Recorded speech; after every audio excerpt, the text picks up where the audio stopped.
কৌশিকী অমাবস্যার নামকরণের নেপথ্যে কোন কাহিনী আছে? কে এই দেবী? কৌশিকী অমাবস্যাকে কেন এত বিশেষ বলে মনে করা হয়? দেবী কৌশিকী কে ছিলেন? কিভাবে তার উৎপত্তি হয়েছিল? জেনে নিন কৌশিকী অমাবস্যার মাহাত্ম্য। এই অমাবস্যায় হিন্দু ধর্মের খুব বিশেষ গুরুত্ব আছে। এই দিন তারাপীঠে মায়ের বিশেষভাবে পুজো করা হয়। তিথি মাহাত্ম্যের জন্য এই অমাবস্যাকে এত বিশেষ বলে মনে করা হয়। এই অমাবস্যাকে তারা রাত্রিরও বলা হয়ে থাকে এবং কথিত আছে এই অমাবস্যার রাত্রিরে মুহূর্তের জন্য স্বর্গ ও মর্ত্যের দ্বার খুলে যায়। সাধকদের জন্য এই অমাবস্যা খুবই বিশেষ। সিদ্ধি লাভ করবার জন্য বা গুপ্ত সাধনার জন্য এই তিথি খুব ফলদায়ীকারী তিথি। এই অমাবস্যাকে কৌশিকী অমাবস্যা বলা হয়। তার পেছনে রয়েছে পৌরাণিক এক কাহিনী। এই কাহিনী অনুযায়ী দেবী কৌশিকী হলেন আদিশক্তির মহামায়ার অন্যতম রূপ।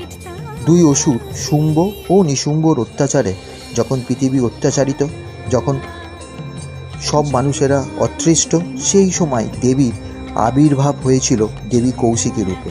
স্নগ্ধ পুরাণে রয়েছে দেবী কৌশিকীর বর্ণনা। এছাড়াও গ্রন্থেও উল্লেখ রয়েছে আদিশক্তি মহামায়া এই কৌশিকী রূপের কথা, যিনি কালিকা রূপ নিয়ে বধ করেছিলেন দুই অসুর শুম্ভ ও নিশুম্ভকে। সিদ্ধিলাভ করবার জন্য সাধকেরা এই অমাবস্যাকে বেছে নেন। মা কালী বাঙালিদের অন্যতম প্রধান দেবী। কালীর বিভিন্ন রূপ রয়েছে, তার মধ্যে দেবী কৌশিকী হলেন মা কালীর অন্যতম রূপ। এই তিথিকে তারা নিশিও বলা হয়ে থাকে। এই তিথিতে মায়ের বিশেষভাবে পুজো করে দ্বারকা নদীতে ডুব দিয়ে স্নান করলে বলা হয় মোক্ষ লাভ হয়। এই দিনে যে কোনো সমস্যা থেকে মুক্তি পেতে মায়ের কাছে বিশেষভাবে প্রার্থনা করলে তা অবশ্যই পূরণ হয়।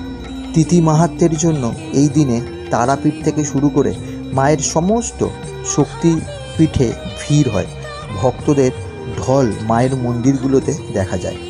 তন্ত্র সাধনার জন্য সাধারণত জ্যোতিষীরা অমাবস্যার রাতকেই বেছে নেয়। কথিত আছে বামাখ্যাপা কৌশিকী অমাবস্যায় সিদ্ধিলাভ করেছিলেন।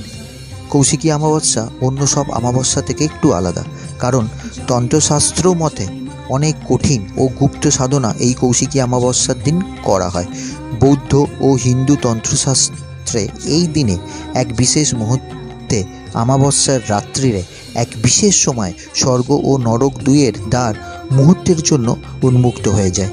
সেই সময় সাধক নিজেদের ইচ্ছামতো ধনাত্মক অথবা ঋণাত্মক শক্তি নিজের সাধনার মধ্যে আত্মস্থ করে সিদ্ধি লাভ করতে পারে। তাই তন্ত্র সাধনার জন্য এই অমাবস্যা খুবই গুরুত্বপূর্ণ বলে মনে করা হয়।